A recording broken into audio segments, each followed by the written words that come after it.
And so the idea that if it doesn't operate against the Chinese, penetrating Chinese air defenses, then we can't waste our time on it.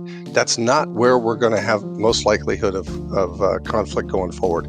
Where we end up supporting proxies and allies and partners may be determined by how we compete with the Chinese and the Russians. But a lot of it's going to end up being the same places where violent extremists continue to recruit and continue to work. So you're still going to be looking at places like Africa. You're still going to be looking in the Middle East. You're still going to be looking at areas of the Southern Pacific region.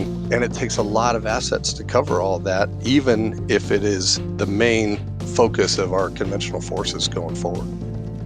The understanding that air assets aren't going to be there as quickly. I call it the Benghazi effect. So our calculations of risk and our understanding of the relationship between survivability and expendability, I think is going to have to change. AFSOC aviators, as well as the American public, as well as members of Congress, that if we are losing pilots, we're losing pilots. Welcome to episode 24 of the Irregular Warfare podcast. I'm Andy Milburn, and I'll be your host today along with Shauna Sinnott. Today's episode looks at the role of air power in irregular warfare, past, present, and future. Our guests today are both experts in their fields, each looking at this topic from different but complementary perspectives. One is a practitioner with decades of experience in the use of air power, from the cockpit to the halls of the Pentagon. The other is an historian and academic, renowned for his expertise not only on the topic of air power, but also irregular warfare and special operations. Together, they provide a critical and highly informative dialogue on a topic that is at the pinnacle of current national security issues. Lieutenant General Thomas Trask transitioned from the Air Force in 2017 after 33 years of service, retiring as the Vice Commander of United States Special Operations Command. During his career, Tom flew rescue and special operations helicopters, accumulating more than 3,200 hours and over 50 combat missions. Dr. James Kairos teaches at the U.S. Air Force's School of Advanced Air and Space Studies. In addition to his knowledge of aviation history, his other areas of expertise include irregular warfare, international terrorism, and special operations. He is the author of the critically acclaimed Special Operations and Strategy from World War II to the War on Terrorism. You are listening to the Irregular Warfare podcast, a joint production of the Princeton Empirical Studies of Conflict Project and the Modern War Institute at West Point, dedicated to bridging the gap between scholars and practitioners to support the community of irregular warfare professionals. Here is our conversation with Tom and James. Tom and James, welcome to the Irregular Warfare podcast. It's a real pleasure having you on today. Great to be here, Andy. Great to be here. To kick this off, I'd like to hear from both of you your perspective on the role of air power in irregular warfare, and most recently, what has changed. Well, I was going to allow Tom to have the mic first because you should never preface a question to me with, talk to me about historically. To cut really to the chase here, rather than going through a bunch of examples, I'm going to draw from a framework that was developed by Jim Corum and Ray Johnson in their book, Airpower in Small Wars, because I think they've really identified historically four of the key functions that air power provides. The first is a mobility, and by mobility, they're really kind of encompassing everything that has to do with troop movement and resupply. The second function is really kind of light strike. The third is what we would kind of classify as intelligence, surveillance, or reconnaissance in the modern nomenclature. And then the fourth function they identify is casualty evacuation, or CASEVAC. And really, these functions that they're talking about are air power functions in support of ground forces. That's functionally. Operationally and strategically, I can at least identify a few. The first is air power can operate in support of a host nation government, first of all, by kind of bolstering the government's presence. Secondly, by improving morale and confidence of both the population and indigenous forces. And then third, really kind of improving the legitimacy of that host nation government. Really, all of these functions of air power operationally and strategically for a host nation government are designed to gain and maintain the support of different populations.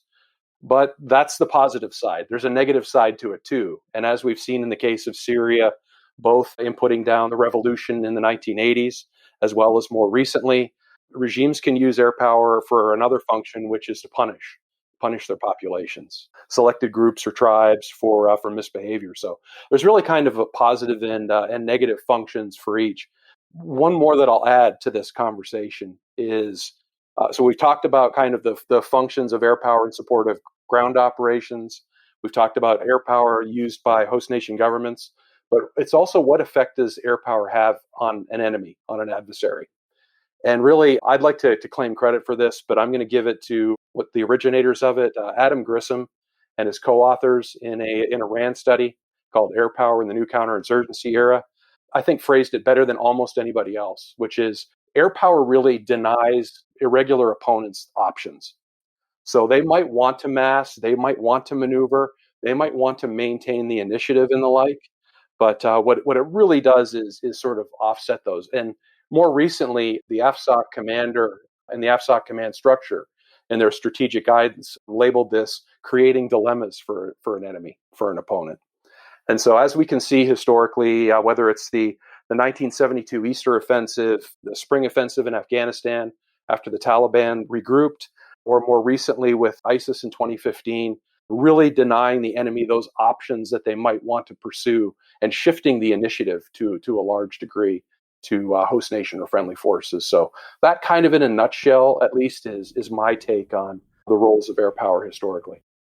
Okay, Tom, over to you. Yeah, well, I'm glad to hear that. I was going to say some of the same things, which means I remember my irregular warfare class from SAS when Dr. Cornyn was teaching it. The book we used, I was going to ask you, James, if you still use Pilots and Rebels by Philip Anthony Towle. I actually still have my copy here from my SAS class. And alas, we do not, and alas, it is out of that print. right? So that's the one we used. Yeah. But that was one of the big takeaways at SAS was air power boils down to. At the time, it was just the first three of those things. It was strike, mobility, and reconnaissance. And so we studied the one of the first story in that book is the use by the British in Iraq and Jordan in the very early days of biplanes, but it was all reconnaissance. It was being able to react quicker than what was happening by tribal groups on the ground, using an airplane to see what was happening and then be able to react quickly than the adversary. And the reaction wasn't always purely military. The reaction could have been something that more fits in what we kind of categorize as irregular warfare today, that may be providing food, it may be a diplomatic effort that reacted based on the use of an airplane to do reconnaissance. And I think largely those three mission sets still fit. Reconnaissance, I think, is still the main one. As we get into this, I think we'll talk about how reconnaissance has evolved. We talk about ISR, all the different types of ISR, COCO ISR, you got active duty ISR, you have manned ISR, you have unmanned ISR. Really, it's reconnaissance or surveillance that turns into intelligence. And what's the process that we turn it into intelligence today? I think that's the thing that has changed the most. So, how have the challenges of the modern battlefield and some of these advances in technology changed the ways in which air power is used today? Realistically, technology hasn't changed the roles so much. So it hasn't changed the what so much as it's changed the how. And I think Tom nailed this right on the head, which is it's changed the processes by which we do it. And I'd say, arguably what it's done is both ISR and the level of persistence that we have now allows us to sort of maintain an overhead presence for periods of time that we just couldn't conceive of 10 or 15 years ago. That combined with precision targeting and precision strike are really kind of the two biggest changes in the how we go about using air power today. The challenge is this has both created, I would say, good effects and bad effects. And so those good effects is we can be, so much more precise. We can reduce collateral damage. The effects that we were able to generate, for example, in our campaign against ISIS, by targeteering, and this is an open source reference, being able to evaporate money inside a building and limit civilian casualties within that building by having a weapon detonate with a certain effect in certain rooms, speaks to the level of precision that we have today. The bad side or the downside of this, I would argue, is that in some cases we've become a lot more risk averse. We hold ourselves sometimes to too high a standard. There's not a great deal of a common agreement between us and some of our very necessary coalition partners about what constitutes some key terms that are related to rules of engagement. And then there's also the public perception. Unfortunately, the public perception is driven sometimes by news coverage, but also by modern movies. And the idea that somehow we can't maintain persistent coverage, that a cloud, for example, moving between you and the target would allow you to lose coverage for a critical period, just seems completely inconceivable to them. And the other element is we look at the cost in terms of collateral damage and civilian casualties, but we don't look at the cost of munition and the ability to produce. So the expectation is that Airpower will be able to deliver precise effects. But if you look at almost every modern air campaign involving irregular war, very rapidly either our allies or we started running out of precision-guided munitions very quickly. I mean, they become the norm now.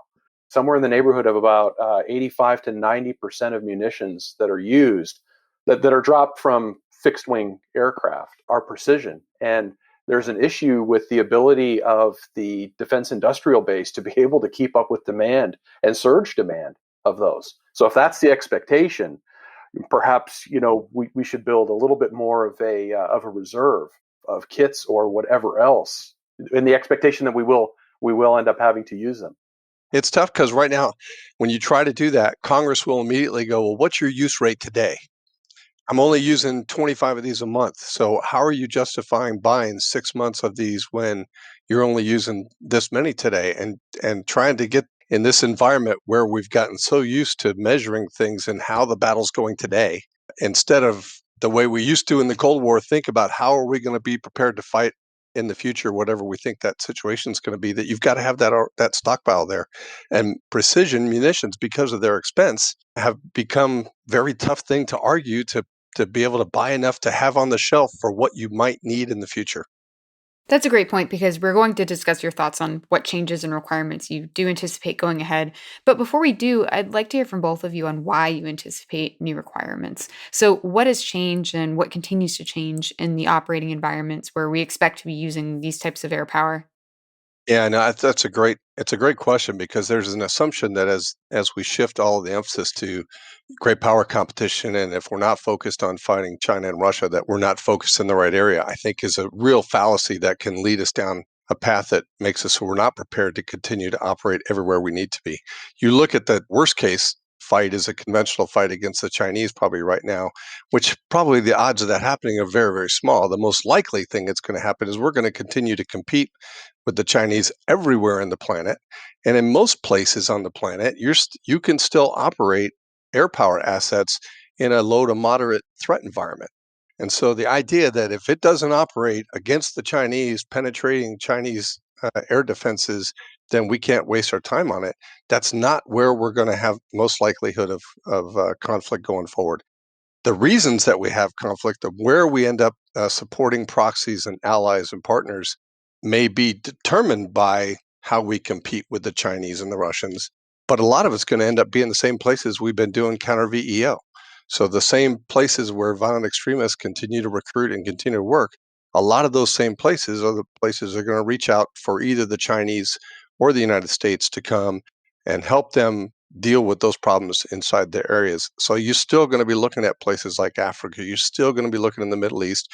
You're still going to be looking at areas of the Southern Pacific region where the air threat is still moderate to low. And so it takes a lot of assets to cover all that, even if it is not the main focus of our conventional forces going forward.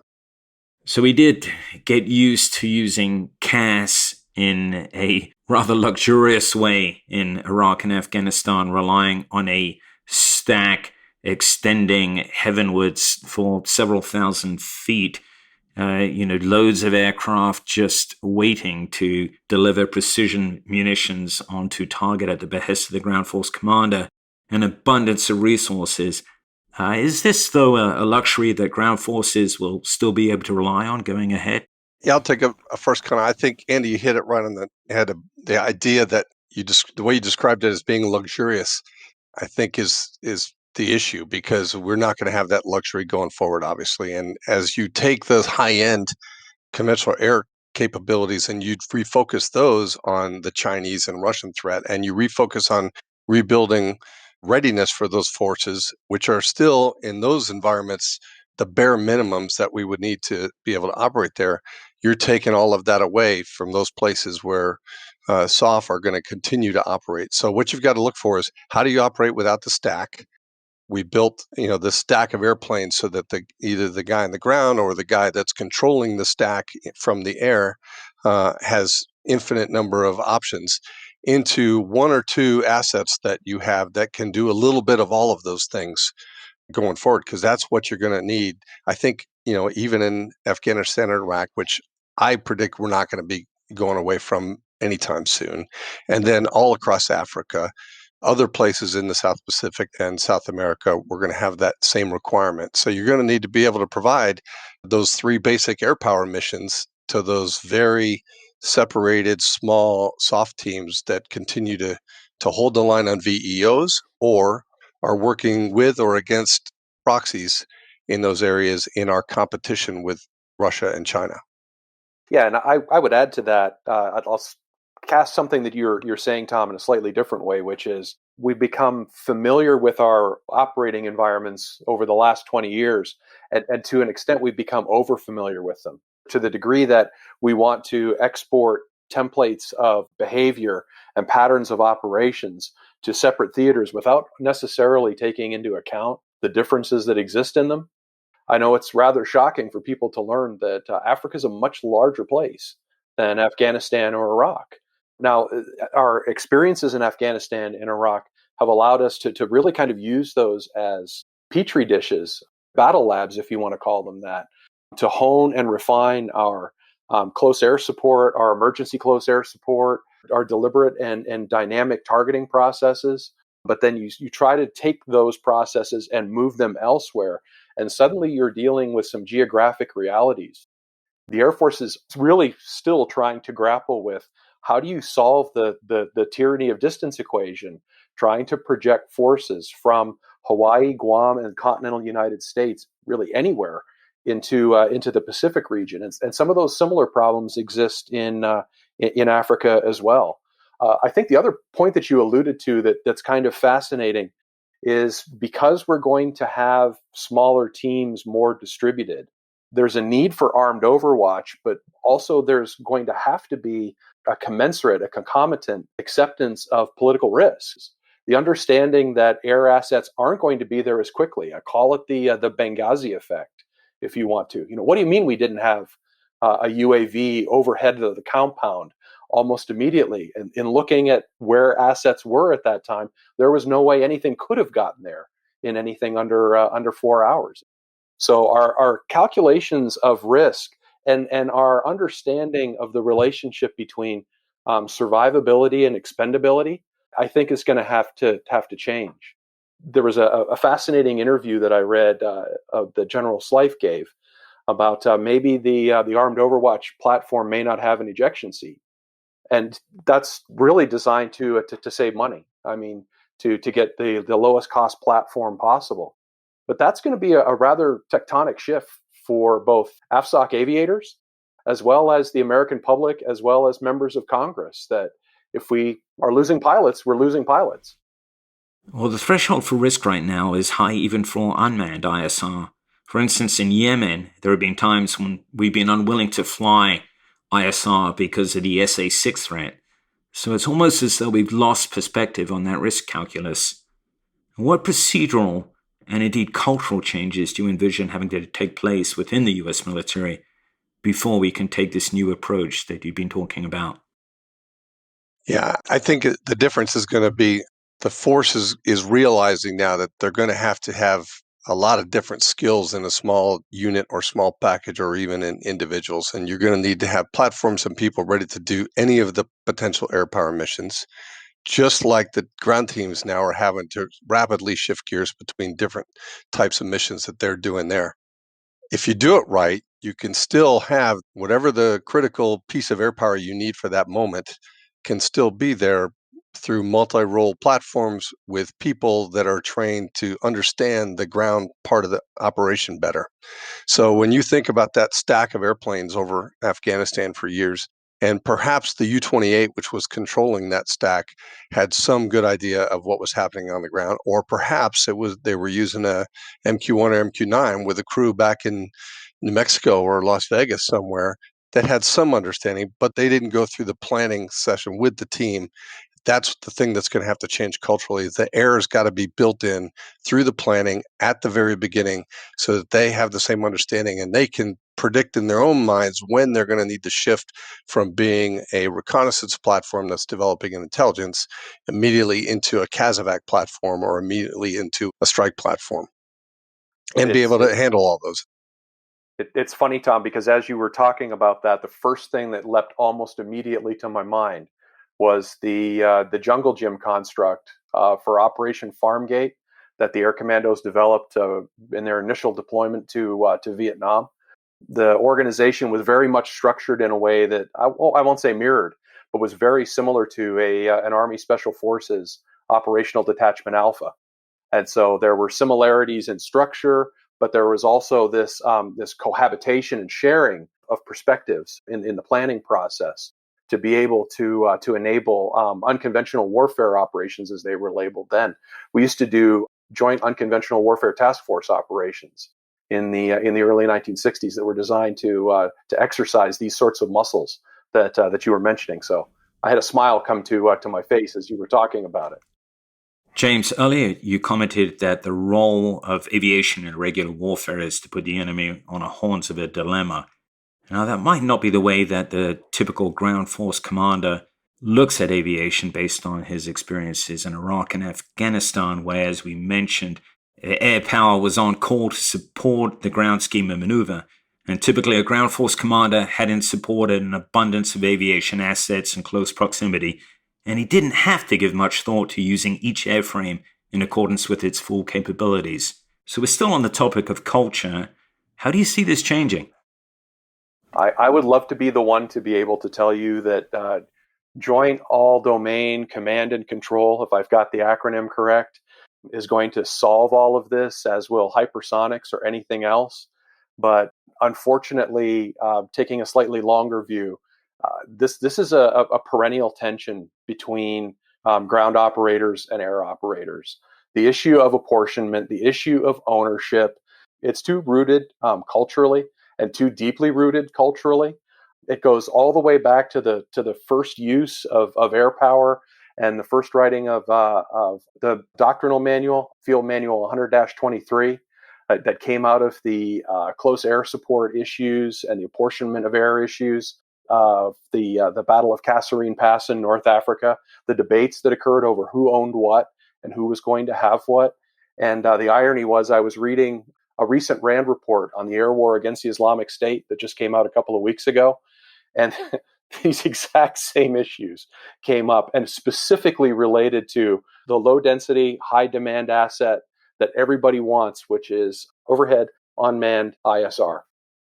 With signals intelligence. With signals intelligence and everything else. And so there's a great example of one case where in Ramadi, tactical army controllers or tactical ground force controllers had control over 7 UAVs over a very small town for really no understandable purpose other than we had them to provide this persistent stare when those assets could have been allocated elsewhere in the theater. And so the question is really, it's also a function of scale. And so ground force operators are always going to look based on terrain and based on a certain scale of map, whereas air operators who are looking at a limited number of air assets are always going to look at what's the most effective apportionment relative to the task at hand. This discussion has been really helpful in framing the environmental changes that generate a requirement for a different role of air power, and of course the cultural changes that will have to take place in the U.S. military in order to adapt. But Tom, you mentioned earlier that the emerging requirement is for a platform or capability that's commonly referred to as armed Overwatch. Can you explain what this is and how that requirement has evolved? Shauna, this is a great discussion because there's a lot of people that think this just popped out of nowhere in the last year. This really has grown out of many years of this problem set existing. through an experiment with some old OV-10s that happened with SOCOMs, whenever that was, 7-8 years ago when I was the J8 at SOCOM. Then the Light Strike experiment. And there were lessons learned in all of those pieces that have kind of evolved to the place where we are now, where a few years ago, the commander of SOCOM and the chief of staff of the Air Force looked at the Light Strike experiment, looked at some of the things that were learned there, and decided that this was better suited to be a SOCOM mission set to support special operators on the ground. And then it evolved from that initial idea of a inexpensive close air support platform into a multi-role platform that could pick up some of the missions that SOF was already doing that they were going to have to do in a different way without all of that conventional support in the future, and provide that strike capability to protect and provide close air support for these very small elements of special operations forces on the ground. And that is kind of where it began in Armed Overwatch. So what they came up with was, we need something that is affordable, that's easy to maintain, that can operate from very austere and remote areas, that can live with the team, that doesn't require typical, the Air Force is looking at agile combat support issues right now, and how does the Air Force, big Air Force, operate a squadron of fighters without 500 people on an airfield, and getting it down to a much more manageable number. We'll take that to an extreme. This airplane's got to be able to operate with a handful of people. Each of them will have multi-role skills that they'll need to do, whether it's maintenance, weapons loading, fueling, all of those things have to be in a handful of people. The crew will have to be part of that so that you can operate with a very, very small footprint. You don't need a major airfield because you've got to be close. As James was saying, you talk about the ranges in Africa, 2 hours response is not enough. And that's what it takes when you have a high-speed fighter that's in the perfect position in Africa to get to all the different places where SOF are operating. There's places where there's really nothing that's immediately available. And you remember the issue with the ambush that happened to the Special Forces guys in Niger a few years ago. And it was, hey, in a few hours, we can swing some Airpower in there if they ever get in a jam, and you make your best call on what the risk is and what the likelihood that they would need it and get to that situation. But that's just proof that you're never going to get that right. And so not only does it protect them to have that capability right there with them, but it makes them more effective in the job that they're doing if they have that capability and they can use it. So Armed Overwatch will be a combination of an ISR platform that can also provide significant strike capability, that has really long endurance and can live right with them, even if it's operating from a road or a very small airstrip somewhere or just off the dirt. That flexibility that they have now allows that team to be much more capable, much more functional at accomplishing the different mission sets that they're trying to do there. So would a platform such as the one that's being proposed for Armed Overwatch help with the problem of risk calculus? Well, interestingly, if it was an unmanned platform, I think that would change the risk calculations considerably. If it's a manned platform, I hate to say it, but we're really going to have to see what happens the first time one of those ends up being downed, and what happens to the pilot. Unfortunately, I can envision a situation much like happened to the Jordanian aviator that was captured by ISIS. And I know, most AFSOC aviators that I've talked to understand that those are the risks, and they're willing to accept those. The comma, however, is I'm not sure politically we are able to do so, that we're at a place where we're comfortable understanding that that's the risk of operating at distances. Yeah, I mean, that risk is definitely going to be something that's considered, and I think there's ways to build it. SOCOM, I think, is going to try to look for a platform that can do all of those things, and to include even potentially picking up their own wingman in a shoot down situation. So that little bit of mobility capability in the airplane they decide to pick up will just be a benefit. But if you look at it from a perspective of decreasing the risk on the ground element by having this capability overhead, it's a balance that you have to maintain, the risk to the aircrew, but the reduced risk to the team on the ground so that they can continue to function. Because I think the result is we'll just decide some of those missions that are really important will be too high risk to continue based on situations like what happened in Niger in 2017. So what you're talking about is a mutually supporting relationship between ground forces and aviation. And use the example where SOF develops the networks that will mitigate risk for AFSOC assets to provide support. But is this a capability that is exclusive to SOF, or will the other services also have a similar requirement?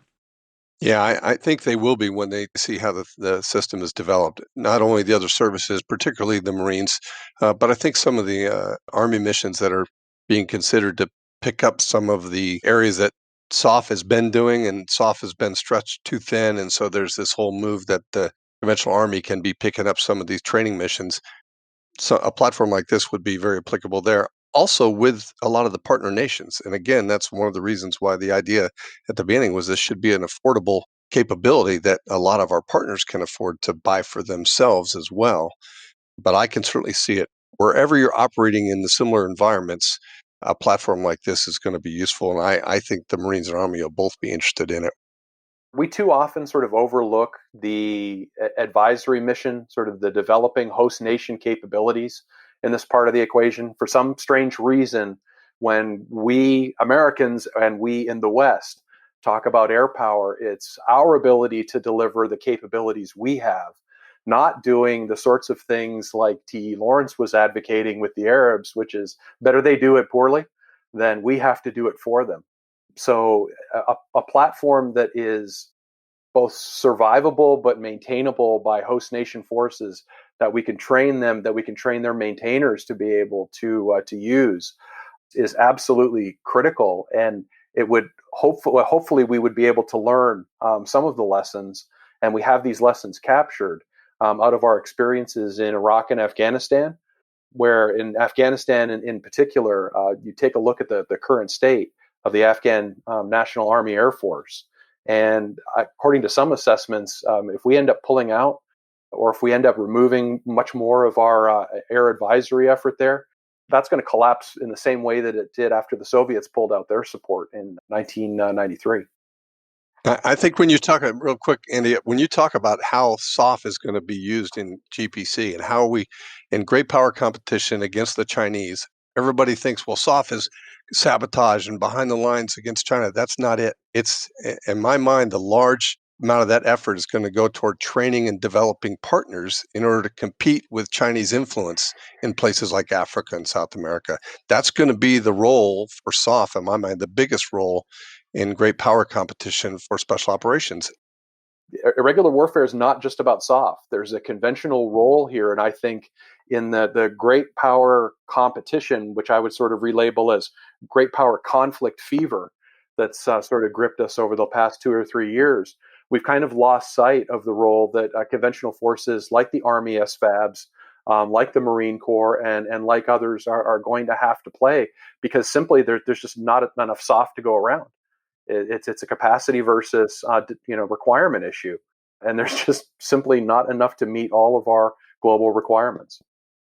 Tom, on your point earlier about the requirements for other services, you mentioned the Marine Corps as an example. And as Marine Corps develops its concept for expeditionary advanced-based operations, which relies on widely distributed units spread across island chains in the Pacific, its leadership is realizing that its current doctrine for close air support is going to have to change drastically.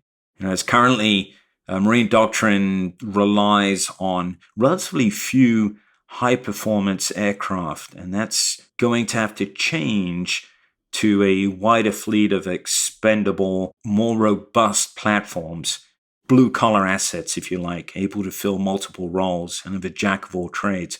Isn't that a very similar requirement to the one that you have just described for SOCOM? Yeah, if you look at the Marine concept, Andy, and how they've struggled with how did they use an F-35 and have enough F-35s to do the types of things they're going to do. There's a big discussion even in the Air Force right now of going back to more Gen 4.5, because in most cases you don't need that F-35 capability. It's so expensive to operate, so expensive to buy. You need it for that high-end fight against the Chinese, but most of the time we're not going to be in that situation.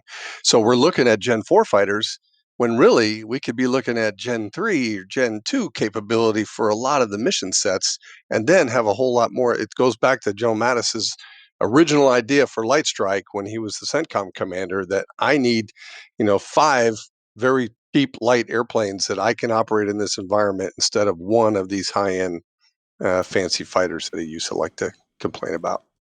Tom, isn't that near blasphemy for an Air Force officer to say that we don't need more high-performance manned aircraft? Well, I mean, you heard General Brown just this week, the Chief of Staff of the Air Force, talking about buying more F-16s and more Gen 4, and he's calling them Gen 4.5. So you can continue to take. You could probably take even older fighters than that and put some of the equipment that we have available today, like the test we did on the OV-10. We took a 1960s era propeller-driven airplane and put modern-day avionics on this thing, and we're able to operate it on the air battlefield in ways that no other airplanes have ever been able to do. So the platform isn't as critical as how you operate it and what you put on it. So if the Air Force Chief of Staff is willing to consider taking a step back from the pursuit of cutting-edge technology, where's the pushback coming from? That's a good question. The pushback right now is from Congress. Congress does not want SOCOM to buy a new airplane when they think they've got lots of old planes. One of the challenges always is that Congress will always challenge the services to cut budgets, but they never want them to give up any platforms or force structure. And so you can't do this unless you give up something else. All of the senior leaders are saying this. It's about reducing the number of legacy platforms so that you can have the right, a smaller amount of more current, more up-to-date platforms. And even though you're buying an airplane that is not high tech and it's not supersonic, it's not fancy, it's going to have capabilities that no other airplanes have had before. So it is a new technology and a new way of doing business that you got to look at. And that's just a normal challenge that DoD goes through on the Hill, working through that. I'm confident they're going to get through that in this case. But it's also an issue related to the social understanding of air power. And what I mean by that is, air power is sort of the ultimate manifestation of technological progress. And so any step backward is perceived to be almost failure to a degree. So why would I ever consider doing that? How do we see an evolution like this being implemented by ground forces and actualized in the planning process? Do we think that having a capability like this would make it a little more intuitive for those ground forces to plan to employ it to the best of its capabilities? I'll be the heretic and say, no, unfortunately, it will reinforce it. And what I mean by reinforcing it is the ground elements will only ever see it as close strike, near strike capability. And they won't think about using that platform for farther operations, either interdiction or deeper strike or deeper reconnaissance for that matter, a service cultural aspect. If I can see it overhead, if I have it overhead, that is a level of comfort. Part of that also has to do with getting rid many, many years ago of a lot of our sort of organic anti-air defense systems. And so the thought that I have something in the air over me that will protect me from other things in the air is sort of just naturally ingrained within the service culture. I think there's an element of that, and certainly any airplane that's overhead that has armament on it, I think the ground element is still going to first think of that thing as a shooter. The intent on Armed Overwatch, I think, is for this to replace an ISR platform. So imagine the U-28, which we bought PC-12s out of airplane traders 12, 14 years ago. That's how we built the U-28 capability. Literally, when I was the A3 at AFSOC, we were buying these airplanes from rock stars and doctors and people like that, and they were flying them in with fancy paint. We had one came in that was all purple with stars on it, had shag carpeting in it, which we vacuumed really, really well in case the dogs hit on that airplane before we cleaned it out and made it into its ISR platform. And so it was done really, really fast. It was not the perfect airplane. It was the airplane that there was enough of them available that you could go buy commercially off out of people's personal hangars to get enough airplanes to do the job. And then we developed this whole idea of the U-28 controlling a stack of fighters. But the intent was, what if you could take that U-28 with everything we learned about how to use sensor operators, how to incorporate all this information in, and then disseminate real intelligence from it really quickly, and also have it be able to provide close air support protection on those few occasions would have been really useful. So I think when they get into it, this is going to be an ISR platform most of the time that can act to do command and control, and if needed, can be a shooter. And then really, if needed, Some of the platforms I think they're looking at would have some mobility capability, and that could be used potentially as CASEVAC or something else. But primarily, I would think ISR primarily 80%, 18% shooter and 2% mobility is kind of the thought process I think that they're looking for. When you think about A teams in Africa, they've got a B team working at a base somewhere. They've got 4 or 5 disparate A teams that are separated by 60 to 100 miles. And now you have a little detachment of these airplanes that can move to any of them as needed, can actually go live with one of those elements and land on the dirt next to them for a couple of days when they have a specific operation and be right over top of them when needed, but still can react at airplane speed to some other part of that area. So as we near the end of this discussion, let's take a step back from talking just about air power to address the wider implications for the joint force, and especially SOCOM, of the current focus on great power competition. This question's for both of you. What's the role that you envision for Special Operations Forces looking ahead? I think the focus for SOF is going to be how does SOF operate more independently than they have in the past with their own assets, and doing it in a budgetary environment that's going to be significantly constrained. Hopefully not terribly constrained or terribly reduced, but still constrained, even if we assume the best case, which is level budgets for SOCOM. So the challenge is, one, to define what the soft role is as we go forward and focusing on China and Russia, probably more China going forward. I think that's what I'm hearing around town, is that as the new administration looks at a national security strategy, it's going to be even more focused on China. What is the SOCOM role? And therefore, how does SOCOM do that independently? Because the other services are going to be more focused on China even than they have over the last couple of years. And there's an assumption that a lot of the rest of the problem set will get left to special operations forces. And hopefully that will happen in a way that a lot of budget folks on the Hill don't think, well, we can now cut all of that SOCOM investment that we made over the last 20 years because now the focus is elsewhere.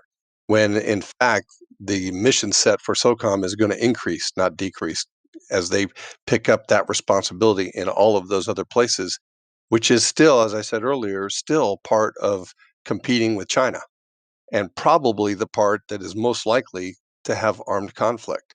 So now, even though SOCOM has always said every special operation has to have conventional support to it, and that will still be true, that conventional support will change from conventional airlift and conventional fighter support into cyber support and into intelligence development and processing of intelligence. Those things from the conventional force are still going to be critical to successful SOF, but the platforms and the people are going to have to be more independent and able to operate organically going forward. And I think that's why the armed Overwatch platform is going to be key to it. Really, the question to my mind is one of what does integration between SOF and more general purpose or conventional forces look like in future conflicts? And really for SOF, the question is going to be, do they want to align themselves more with the conventional forces, knowing how difficult those problem sets are going to be, knowing that they're going to play a very valuable supporting role? Or do they want to really sort of double down on their supported role as the irregular warfare force of choice? I don't see a very good answer to trying to hedge those two bookends. And I don't know whether it's more of a cost or capabilities issue at this point, but I would argue to some degree it has to do with what is SOF best optimized for. Because to a point Tom made a little bit earlier, in looking at some of the very difficult problem sets in power projection and force projection, particularly in the Pacific theater, I can't tell you the number of times that I have heard a conventional commander say about a very vexing problem set, well, SOF's got that. And you look at the projection aspects of it, the distances, the sustainment, the resupply in a anti-access area denial environment, and I won't say it's a non-starter, but it's incredibly difficult. So if SOF is going to be able to play and provide value to the conventional forces, that's going to require an alignment of SOF capabilities in a different direction, and it's going to involve a major recapitalization. For Tom, as one of our concluding questions, how do you recommend academics contribute to practitioner understanding of this problem set? I think to me that the thing that's lacking out there is a really well articulated description of what competition with China looks like and how irregular warfare, meaning much more than special operations. When you take irregular warfare into the kind of the much bigger perspective of everything from economic competition to cyber warfare to all of those other things where SOF has a connection to it, but it's not just special operations or conventional operations. It's all of those bigger pieces of IW that I think need to be considered to describe what competition looks like, because until then, we're just going to keep arguing about budgets inside the Beltway here and in the Pentagon about how much of this type of platform, how much for this service, more money for the Air Force and the Navy, less money for the Army, which is kind of one of the trends right now. And of course, we don't need special ops anymore because they were doing counterterrorism stuff, and now that's not as important. And that's where we just kind of get back into that circular argument. We don't have a great articulated strategy of what does competition with the Chinese mean for the next 50 years? And what are the areas where we need a Defense Department that's prepared to help the nation do that? And from there, determine what the roles for each piece of the military are going to be going forward. Just a little problem set there, and nothing big. Just, if you guys could work that out, James, that'll be great. Well, Tom, is that an academic issue or is that a policy issue? Because the delineation I make in my mind is between those who study problems longer term and provide a longer term perspective on things versus a national security enterprise that in some cases generates terms and doesn't define them specifically, which leads to a whole lot of sort of confusion. And even worse, you alluded to this a little bit more. It allows sort of each beholder to sort of conceptualize it as they see fit. It's kind of the realization of either a service set of dreams or something else. Well, it certainly needs to become policy, but I think hopefully good policy starts with kind of an academic rigor looking at problem sets and defining problems. A lot of the reason that a lot of the policymakers go to think tanks when their party's not in power and then they come back, hopefully they're thinking about those kind of things and providing the food that becomes that policy later on. At least from my perspective, that's how it seems. Tom and James, before we finish the discussion, is there anything that we should have asked you about air power and irregular warfare? And I'm thinking about, for instance, the topic of adversary drones, since this is the first time that U.S. military personnel have had to be concerned about adversary air power since the Korean War. Is that a topic that perhaps we should have dwelled on a little bit more? To my mind, I think one of the more interesting questions right now is not our non-state actors or proxy force use of UASs so much as it is, what does this democratization of air power mean for the future use of air power, particularly in irregular warfare environments? It was a fascinating reminder to us in Iraq of this gap that existed. Our irregular opponents are clever because they have to be. They have to find some seam or gap to exploit. And they found a beauty in terms of our ability to defend from very small aerial vehicles. And the subsequent debate that occurred after the first munitions that were dropped off of a modified DJI Phantom drone, the shockwaves that sent through the Department of Defense community were incredible. And yet, realistically, we didn't keep that in perspective, which is ISIS was really looking for a propaganda victory. They were looking to score political points in a political competition. And so we did the same thing that we did with IEDs, which is, sink a boatload of money trying to find solutions to the counter UAS problem that go everything from, a bazooka shot net all the way up to directed energy warfare. But then also looking at the flip side of that coin and saying, how can we leverage commercial off-the-shelf technology to make these distributed ground forces that Tom was talking about more effective? General Thomas Trask and Dr. James Kairos, Thank you very much for being on the Irregular Warfare podcast. We really enjoyed having you on today's great discussion. Thanks very much, Andy. I really enjoyed the podcast, and I think it's great what you guys are doing. Keep it up. This is a great time. Thanks for having us. Thanks again for listening to episode 24 of the Irregular Warfare podcast. We release a new episode every 2 weeks. In our next episode, Daphne and Nick will discuss stabilization operations, and the following week, Andy and Kyle will discuss the U.S. counterinsurgency strategy in Iraq with General Robert Neller and Dr. Carter Malkasian. Please be sure to subscribe to the Irregular Warfare podcast so you don't miss an episode. You can also follow us on Twitter, Facebook, or LinkedIn. One last note, what you hear in this episode are the views and positions of the participants and don't represent those of West Point or any other agency of the U.S. government. Thanks again, and we'll see you next time.